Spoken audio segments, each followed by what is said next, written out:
તો પપ્પા હા આ બધું શું છે? રદ્દીનો નવો બિઝનેસ ચાલુ કર્યો છે કે શું? જો હું પહેલા જ કહી દઉં છું હો, હું ઝાડુ નથી મારવાનો. એ ઝાડુવાળી ઝાડુને છોડ અને મારી મદદ કર અહીંયા. જેની એની અરે માસુકભાઈને ત્યાં આટલી મોટી ઇન્કમ ટેક્સની રેડ પડી છે બરાબર, પણ કોઈ છાપામાં કોઈ એમના સમાચાર નથી, કોઈ હેડલાઈન નથી. તો ક્યાંથી આવે? સેટિંગ નામની કોઈ વસ્તુ હોય પપ્પા, અને એમને ક્યાં કોઈ કમી છે? દબાવી દીધી હશે વાત. એ દબાવા વાળી ઇન્કમ ટેક્સની રેડ છે, સમજો? ઇન્કમ ટેક્સની આટલી મોટી રેડ છે, ક્યાંય છપાયું નથી. એટલે મને રાહુલિયા દાળમાં કઈ ચોક્કસ કાળું લાગે છે. અરે પપ્પા, દાળનું છોડો ને ચાનું કઈ વિચારો. ઓલો ગુલાબડી મસ્ત રેડીમેડ ચા આપીને જતો હતો, એમાં એ નજર લાગી ગઈ ને દુકાનને તાળું લાગી ગયું. અરે તાળું દુકાનને નહીં, તારા મગજે લાગી ગયું છે મૂર્ખા. અરે હું મૂર્ખો નથી કે અહીંયા આદુ ખાઈને બધા છાપાઓ જોઈ રહ્યો છું. સારું, તો તમે આદુ ખાઈને પાછળ પડ્યા રહો, અને હું મસ્ત આદુવાળી ચા બનાવવા જાઉં છું. તમે પીશો? હા પીશ, હા પીશ, પણ તું મારું લોહી પીવાનું બંધ કર. જા ને ભાઈ, જા ને, તળ અહીંયાથી. આમાંય નથી. ઇન્કમ ટેક્સની રેડના સમાચાર ક્યાંય નથી આવ્યા. લાગે છે હવે પ્રભુને ત્યાં જઈને બધા સમાચાર કઢાવવા પડશે.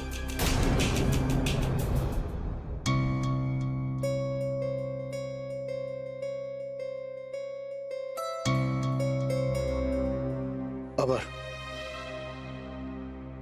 મોહન અંકલ, મારો એક ફ્રેન્ડ છે જે ઇન્કમ ટેક્સ વાળી વાતમાં ઘણી સમજણ પણ ધરાવે છે અને ઓળખાણ પણ છે.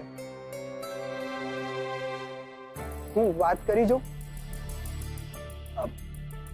કંઈક થઈ શકતું હોય તો. ના ના, તમારે મદદ કરવાની જરૂર નથી. તમે જે પણ કર્યું બહુ છે અમારા માટે. મને ખબર છે કિંજલ, હું જ્યારે પણ તને મદદ કરવાની વાત કરું છું ને, ત્યારે તું તરત જ દૂર રહો, દૂર રહેજો એવી બોર્ડર બનાવવા માંડે છે.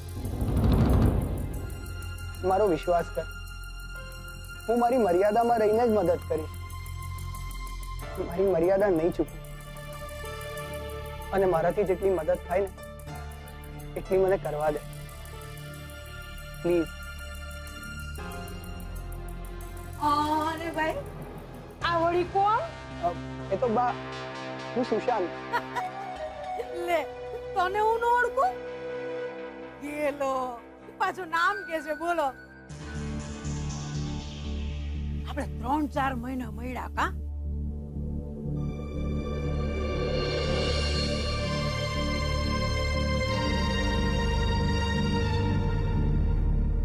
અમેરિકા ગયો તો રે કઈ? પાછો ક્યારે આવ્યો? યાદ છે ને, આપણે મળ્યા એ કોઈને કહેવાનું નતું. હું શું કહું છું, એકનો બે થયો કે નહીં, કે પછી હજુ આટા ફેરે આશીર્વાદ? લે, હસે છે, બોલ તો ખરો. ભારે શર્મા છો તું તો બાપા. એ તો બા એવું છે ને કે લગ્ન તો કરવા છે, અને આજે હું છોકરી જોવા પણ જવાનો છું.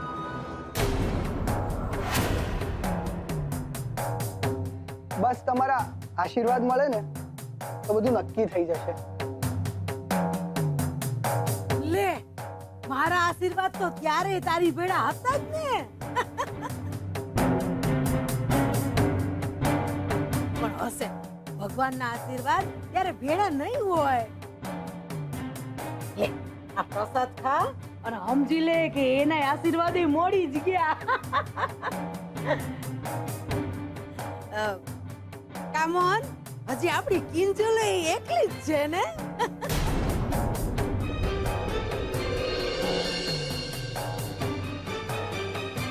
અરે ગગો ફફો માય બોલ તો ખરો કે આવ ઘરે.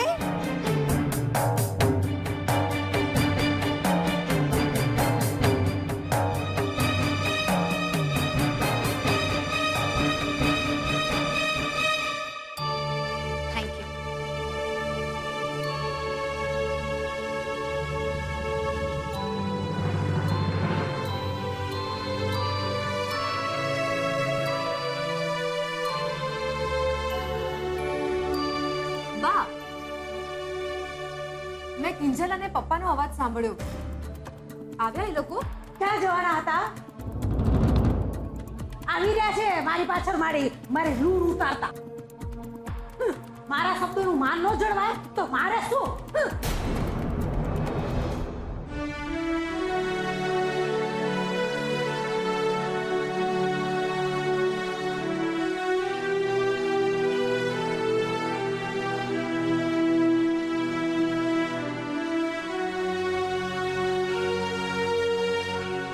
શું થયું? બહુ થાકી ગયા? શું કીધું પપ્પાજીએ? કિંજલ બોલતી કેમ નથી? શું થયું? થયું શું હોય? માસુક અંકલે ઢોલ નગારા અને શરણાઈથી અમારું સ્વાગત કર્યું અને પછી 56 ભોગની આમ આખી થાળી પીરસી દીધી. જમો, હાવ ને જમીને જજો. અને છેલ્લે આમ 14,000 હાથમાં પકડાવીને કહ્યું, આવતા રહેજો.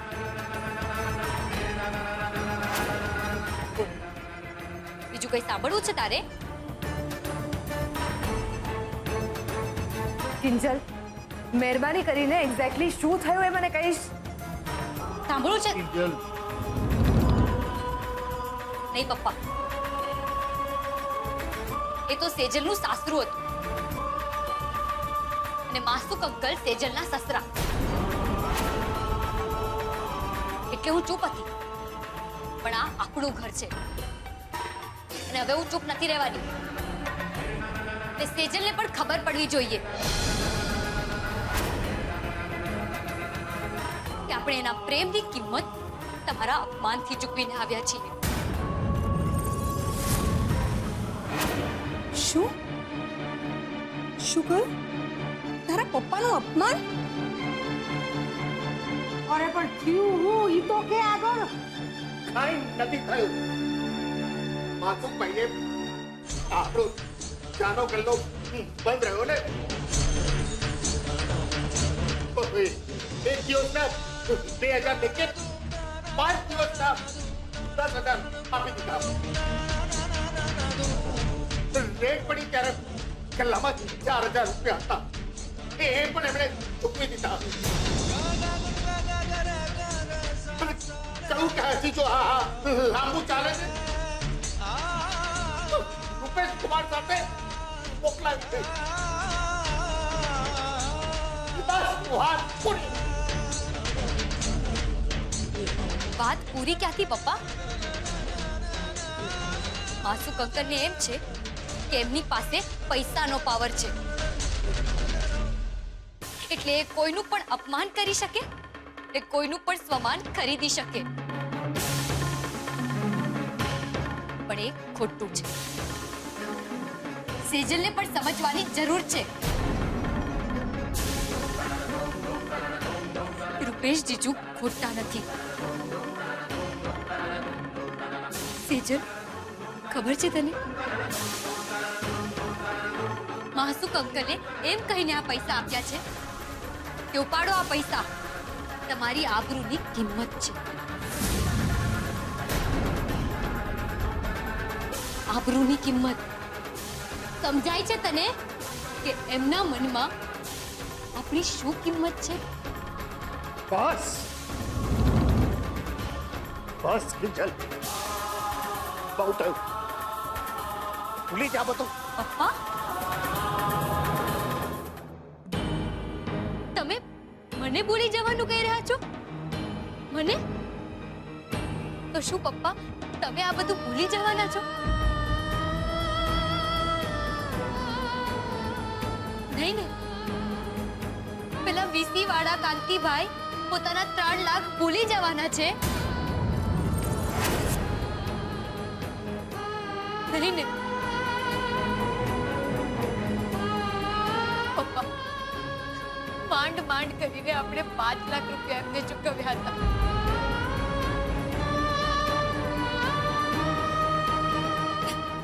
બીજા 3 લાખની વ્યવસ્થા કેવી રીતે કરીશું?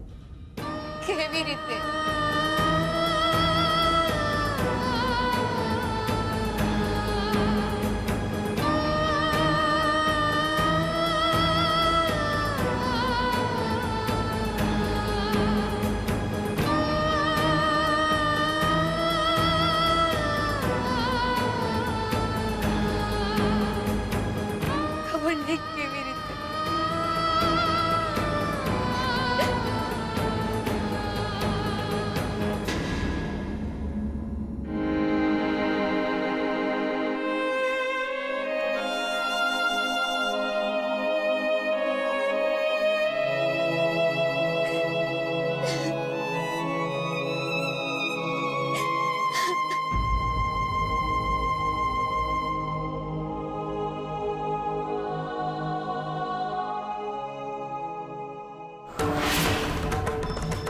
ઓહો, રાણી લક્ષ્મીબાઈ આ વખતે લડીને નથી એવા લાગતા. બાકી આજે મોહને સુશાંતને ઘરમાં બોલાવી લીધો હોત ને તો 4 જણા જેટલું તો મેં પાકું કરાવી જ નાખ્યું હોત.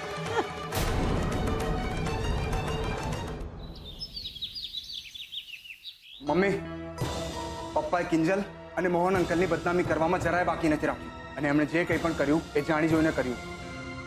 એવું નથી બેટા. એવું નથી ને તો પપ્પાએ 3 લાખ રૂપિયા વીસીને ચૂકવ્યા હોત ને.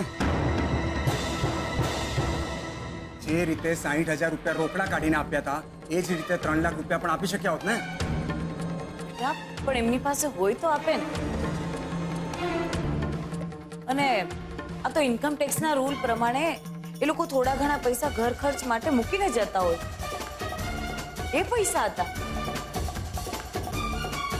અને તે છતાં પણ તારા પપ્પાએ એ પૈસા કાઢીને એમને આપ્યા કે નહીં? તો એમનું સન્માન કર્યું કહેવાય કે અપમાન? મમ્મી, શાલમાં લપેટીને જોડું મારે ને તો એને એમ ના કહેવાય કે શાલ તો ઉડાડી. અને એમ પણ તું પપ્પાને ઓળખે જ છે ને. રીતસરનું દેખાતું હતું કે નાટક કરતા હતા.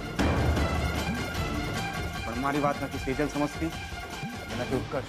હવે આમાં મેં શું કર્યું? કેમ?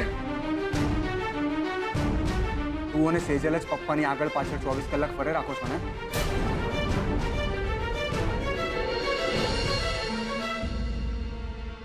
તો બોલો, આ 3 લાખ રૂપિયા ક્યાંથી ચૂકવશો? એ ભાઈ,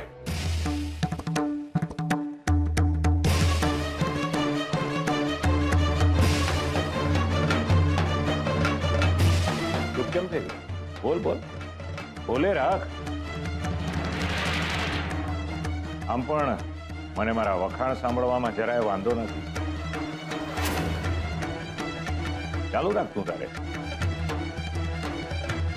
એ ભાઈ, તું તારી તબિયત, તારું આ પ્રેમ પ્રકરણ, જાગરણ, તારો તમાચો, આ બધું જો પતી ગયું હોય ને ક્યારેક ક્યારેક ઓફિસમાં આવવાનું રાખ. તારી કેબિનમાં કામની ફાઇલનો હિમાલય ખડકાઈ ગયો છે. હા અંકલ, બસ થોડી વારમાં પહોંચું છું. તારા માટે એ જ સારું રહેશે. નીકળું છું.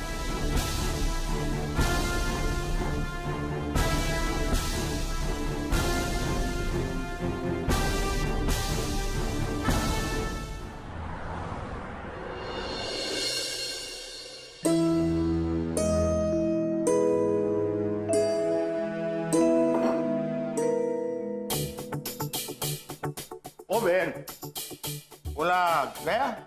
ઓલા દરોડા વાળા? કોણ દોરડાવાળા?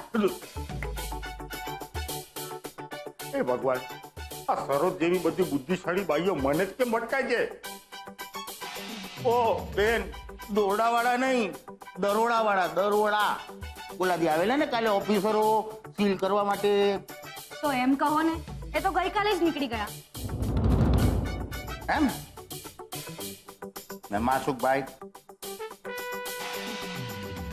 મેં ક્યારે ગયા? બોલ. ગયાની તો ખબર નથી, પણ તમારી પાછળ જ આવીને ઊભા છે. આવી ગયા પ્રભુ, જો આવી ગયા. ના ના, હું તો જોતો તો કામ બરાબર કરે છે કે નહીં. 100 નંબરે પાસ તું. હે જા. હે હવે આવી ગયા મારા ગેટ પાસ. બેસો બેસો મારા પ્રભુ, બેસો. હા, ના ના, વાંધો નહીં, ભલે.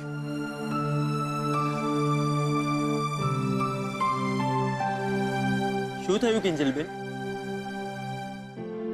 રમેશભાઈ પણ ઉધાર આપવાની ના પાડી દીધી?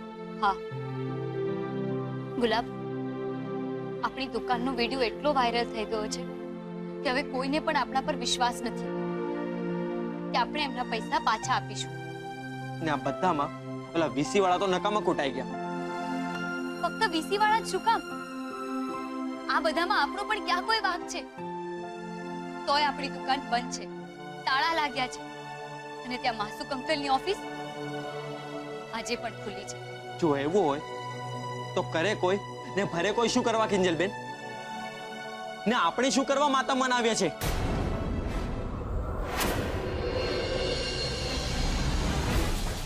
એક મિનિટ. ગુલાબ શું કરે છે? ગુલાબ ગુલાબ શું કરે છે? આપણે પણ તો આપણી દુકાનનું તાળું તોડીને કમાતા થઈએ ને. આજે તો આ પથરો છે ને આ તાળું છે. ના ગુલાબ પ્લીઝ, આ ગુનો છે. તો ભલે ગુનો ગણાતો. આપણી દુકાન આ રસ્તા પર પડેલી છે. ગમે તે આવે એ તાળું મારી જાય ને ચાવી આંચકી જાય છે. પેલા ભીમજી હતા, પછી પેલા વીસી વાળા કાંતિભાઈ, ને હવે આ સરકારી કર્મચારીઓ. ગમે તે હોય, આજે તો હું આ તાળું તોડીને જ રહીશ. ના ગુલાબ.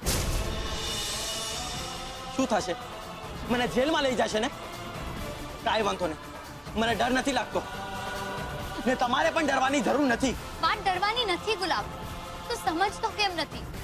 ઓલરેડી આટલા બધા ટેન્શન છે અને તું એક વધારી કેમ રહ્યો છે?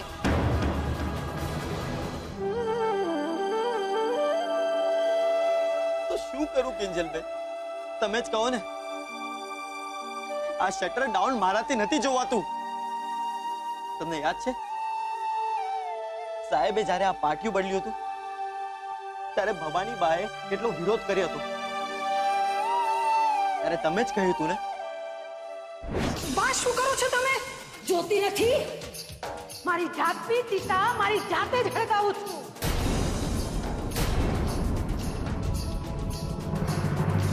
બાકી મોહને મારું નામ કાઢીને આ દુકાન પર છોકરીઓનું નામ ચિતરાવ્યું છે ને, એ પછી તો મારી ચિતાને હું આગ નથી લગાવવા દેવાની. અરે પારકી થાપણના નામે ધંધો ન કરાય. આ બરકતે પારકી થાપણની હારે પારકા ઘેર આવી જાય. અરે તારી માનું માન રાખ અને આ બદલી નાખ પાટિયું. ટેકી નાખ દીકરીઓનું નામ.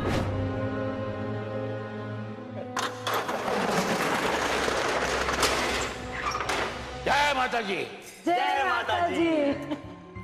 પહેલા તમારા આશીર્વાદ. ખૂબ ખૂબ અઢળક અઢળક કમાઓ બેટા. યાદ આવ્યું કિંજલબેન? તો આ તાળું પણ એક પ્રકારનું અન્યાય જ છે ને? બોલો કિંજલબેન, જ્યારે આપણે કોઈ ગુનો કર્યો જ નથી તો સજા શું કરવા ભોગવીએ? એ પણ એક પ્રકારનો અન્યાય છે ને કિંજલબેન? બોલો, તો હવે આ તાળું તોડવું એ ગુનો છે કે ન્યાય? બોલો કિંજલબેન, તોડી નાખો આ તાળું. લો, કરી નાખો આ તાળાના 2 કટકા. જાહેર કરી નાખો આખી દુનિયાને કે આ જ સાચો ન્યાય છે ને આ દુકાન તમારી છે. લો.